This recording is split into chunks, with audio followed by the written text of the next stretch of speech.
120 ரூபாய்க்கு விற்கணுமா? உங்ககிட்ட 1 ஏக்கர் நிலம் இருக்குன்னு வச்சுக்கோங்க. அதில் இந்த காய்கறிலாம் நிறைய போட்டு வளர்க்குறீங்க, வெங்காயம், தக்காளி, உருளைக்கிழங்குன்னு விளைச்சல் சூப்பராக இருக்குது. ஆனால் நம்ம உள்ளூர் மார்க்கெட்டில் இந்த விலை கம்மியாக தான் போகும். சரிங்களா? இப்போ நான் முன்னாடி சொன்ன மாதிரி கிலோ 40 ரூபாய்க்கு விற்கிறத 120 ரூபாய்க்கு விற்கணுமா? ஆனால் அது எப்படி பண்ணணும்னு தெரியுமா? கரெக்டான வீடியோ தான் நீங்கள் கிளிக் பண்ணியிருக்கீங்க. அதாவது நீங்கள் ஏற்றுமதி பண்ணீங்கன்னு வைங்களேன், இப்போ நான் சொன்ன ரேட்டுக்கு நீங்கள் தாராளமாக விற்கலாம். கூடவே உங்களுக்கு இந்த இயற்கை விவசாயம் பண்ணணும்னு ரொம்ப ஆசையாக இருக்கா? ஆனால் எப்படி பண்ணணும்னு தெரியலையா? கவலையே வேணாம். நம்ம ஃப்ரீடம் ஆப்பில் இயற்கை விவசாயம் மூலம் லாபம் பார்ப்பது எப்படின்னு தனியாக ஒரு கோர்ஸ் இருக்குது. வெறும் 399 399 ரூபாய் தான். நீங்கள் டிஸ்கிரிப்ஷனில் இருக்க ஆப்போட லிங்கை டவுன்லோட் பண்ணி நம்ம கோர்ஸை கற்றுக்கிட்டு நீங்களும் இயற்கை விவசாயத்தை கலக்கலாம். சரிங்க, இப்போ ஸ்டார்டிங் நம்ம என்ன பார்க்க போகிறோம்னா, 1 ஏக்கர் நிலம் இல்லைன்ட்டு என்ன பண்ணுறது, ஆனால் எனக்கு ஏற்றுமதி பண்ணியே அப்படின்னு யோசிச்சிங்கன்னா இந்த சோர்சிங்கை நீங்கள் ப்ராப்பரான இடத்துலேருந்து பண்ணணும்.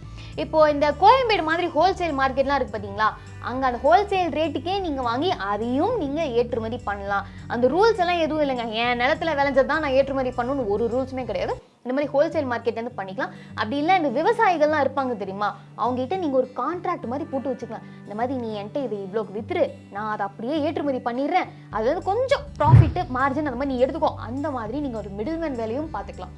ஸோ உங்களுக்கு சோர்சிங்க்கு பிரச்சனையே இல்லை, வானமே எல்லை. அதுக்கப்புறம் என்ன, எக்ஸ்போர்ட் பண்ணி நீங்கள் விற்க ஆரம்பிக்க வேண்டியதான். சரி, வளவலன்னு பேசாமல் நெக்ஸ்ட் நான் இப்போ லைசன்ஸ்குள்ளே போயிடுறேன். ஃபர்ஸ்ட் உங்களுக்கு தேவையானது இம்போர்ட் எக்ஸ்போர்ட் கோட்.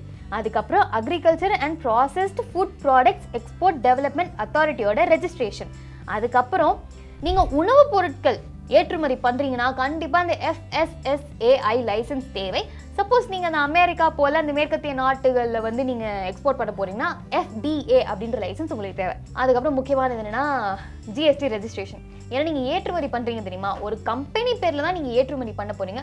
ஸோ அதுக்காக உங்களுக்கு மேண்டேட்டரியாக தேவையானது இந்த GST ரெஜிஸ்ட்ரேஷன். இப்போ நெக்ஸ்ட் இந்த IEC அப்ளை பண்ணுறதுக்கு உங்களுக்கு என்னென்ன தேவைன்னா, பேன் கார்டு, ஆதார் கார்டு, உங்கள் பேங்க்கோட அக்கௌண்ட் டீட்டெயில்ஸ், கேன்சல்டு செக்கோட, அதுக்கப்புறம் முக்கியமாக அட்ரஸ் ப்ரூஃப் வேணும். இந்த அட்ரஸ் ப்ரூஃப்காக உங்களோட EB பில் இல்லைன்னா கேஸ் கனெக்ஷன் பில், இது ரெண்டுத்துல நீங்கள் எது வேணாலும் கொடுக்கலாம்.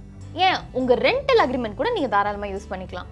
இப்போ இதுக்கு நான் எவ்வளோ செலவு பண்ணும் அப்படின்னு கேட்டிங்கன்னா, இது ஒன் டைம் இன்வெஸ்ட்மெண்ட் பண்ணால் வெறும் 500 ரூபாயிலேருந்து 1000 ரூபாய் நீங்கள் செலவு பண்ணால் போகணும். 2லேருந்து 7 நாளுக்குள்ள உங்களுக்கு இந்த லைசன்ஸ் கண்டிப்பாக கிடைச்சிடும். இப்போ இந்த IEC கோட் எதுக்குன்னு கேட்டிங்கன்னா, இப்போ நீங்கள் இம்போர்ட் எக்ஸ்போர்ட் பண்ணுறீங்க தெரியுமா, அப்போது உங்களுக்கு தனித்துவமாக ஒரு நம்பர் உங்களுக்கு கொடுப்பாங்க. நீங்கள் ஏற்றுமதி பண்ணும் பொருட்கள்லையும் இறக்குமதி பண்ணும் பொருட்கள்லையும் இந்த நம்பர் கண்டிப்பாக இருக்கும். உங்கள் பிஸ்னஸ் எவ்வளோ நாள் இருக்கோ அவ்வளோ நாள் வரைக்கும் இந்த நம்பர் உங்களுக்கு சொந்தமானது. சரிங்களா? அடுத்ததாக APEDA, அதாவது agricultural and processed food products export development அத்தாரிட்டியோட ரெஜிஸ்ட்ரேஷன். இதுக்கு உங்களுக்கு என்ன தேவைன்னு கேட்டிங்கன்னா, முன்னாடி சொன்ன இல்லையா அந்த IEC அதோட ஜெராக்ஸ் ஒன்று தேவை. அப்புறம் பேங்க் சர்டிஃபிகேட் இல்லைனா கேன்சலான ஒரு செக் இதுக்கும் தேவை. இப்போ இதுக்கு நீங்கள் ஃபீஸ் எவ்வளோ கட்டணும் அப்படின்னு கேட்டிங்கன்னா, ஒரு 5000 ரூபாய் கட்டினா போதும். இந்த லைசன்ஸ் ஆனது உங்களுக்கு 10லேருந்து 15 நாளுக்குள்ள உங்களுக்கு வந்து சேர்ந்துடும். இந்த லைசன்ஸ் அப்ளை பண்ணுறதுக்கு நீங்கள் டைரெக்டாக FSSAIயோட வெப்சைட்டுக்கே நீங்கள் போகலாம். ஆனால் இதுலேயே 3 வெரைட்டி லைசன்ஸ் இருக்குது. சரிங்களா? அது என்னன்னா பேசிக், ஸ்டேட்டு, சென்ட்ரல். அதாவது பேசிக் என்னன்னு கேட்டிங்கன்னா, உங்களோட பிஸ்னஸோட டர்ன் ஓவர் வருஷத்துக்கு 12 லட்சம் கீழே இருந்ததுன்னா பேசிக். ஸ்டேட் லைசன்ஸ் என்னன்னு கேட்டிங்கன்னா, உங்களோட பிஸ்னஸோட டர்ன் ஓவர் வருஷத்துக்கு 12 லட்சத்துலேருந்து 20 கோடிகளுக்குள்ளே இருக்கணும். சென்ட்ரல் லைசன்ஸ் என்னன்னு கேட்டிங்கன்னா, உங்களோட பிஸ்னஸ் வருஷத்துக்கு 20 கோடிக்கு மேலே இருக்கணும், இல்லைனா எக்ஸ்போர்ட் பண்ணணும். ஸோ இப்போவே உங்களுக்கு தெரிஞ்சிடணும் நீங்கள் எந்த வகையான லைசன்ஸ் எடுக்கணும்னு. கண்டிப்பாக நம்ம அந்த சென்ட்ரல் லைசன்ஸ் தான் எடுத்தாகணும். சரிங்களா? இப்போ இந்த FSSAI லைசன்ஸ் எப்படி அப்ளை பண்ணணும் அப்படின்னு கேட்டிங்கன்னா, வெப்சைட் போங்க. வெப்சைட் போயிட்டு நீங்கள் அப்லோட் பண்ண தேவையான விஷயம் என்னன்னு கேட்டிங்கன்னா, address proof, IEC registration paper, அதுக்கப்புறம் நீங்கள் என்னென்ன உணவுப் பொருட்களை வந்து ஏற்றுமதி பண்ணுறீங்க அப்படின்றது ஒரு லிஸ்ட்டு, அதுக்கப்புறம் பிஸ்னஸ் ஓனரோட ஒரு ஐடி ப்ரூஃப். சரிங்களா? இது உங்களுக்கு எவ்வளோ செலவாகும்னு கேட்டிங்கன்னா, 2000 ரூபாயிலிருந்து 7500 ரூபாய் வரைக்கும் ஆகும். இதோட ப்ராசஸிங் டைம் எவ்வளோன்னு கேட்டிங்கன்னா, 7லேருந்து 10 நாட்கள் மட்டுமே. என்னடா இவ்வளோ லைசன்ஸ் சொல்லிக்கிட்டே இருக்கியேம்மா, இதுக்கு ஒரு எண்டே இல்லையா அப்படின்னு கேட்டிங்கன்னா, எண்டு வந்துருச்சு.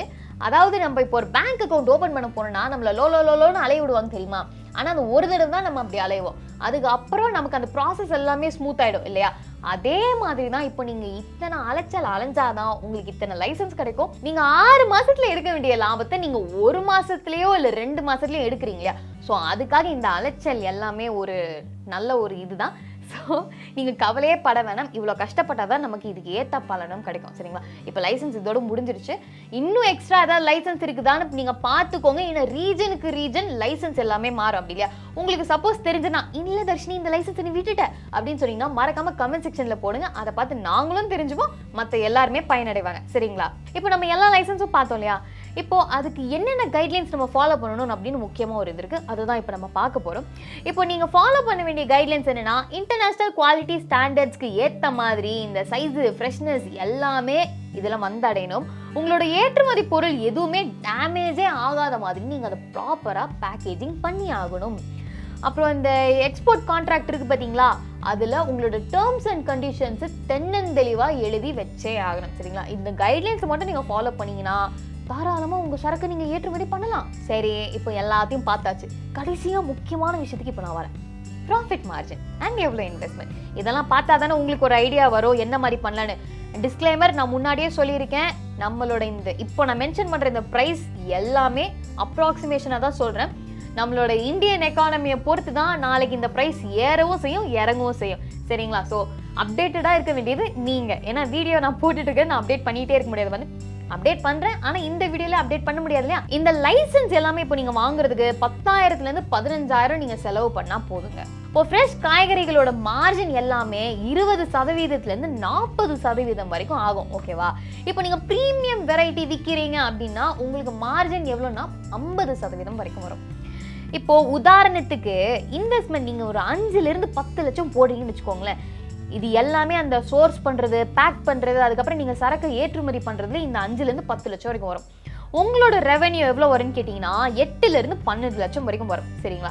குத்து மதிப்பாக சொல்கிறேன், மறுபடியும் நான் சொல்கிறேன். அண்ட் இதோட ப்ராஃபிட் நீங்கள் எவ்வளோ பார்க்கலான்னு பார்த்தீங்கன்னா 3 4 லட்சம் வரைக்கும் பார்க்கலாம். இதுவும் குத்து மதிப்பாக தான் நான் சொல்கிறேன். ஓகேவா? இதுவும் கூட நான் குத்து மதிப்பாக தான் சொல்கிறேன். இங்கே எல்லாமே சொல்கிறது புள்ளி விவரத்தோட இல்லை, குத்து மதிப்பாக தான் சொல்கிறேன். ஏன்னா முன்னாடியே சொன்ன மாதிரி இந்த ரேட் எல்லாமே இந்தியன் எக்கானமியை பொறுத்து தான் மாறும், ஏறவும் செய்யும் இறங்கும் செய்யும். சரிங்களா?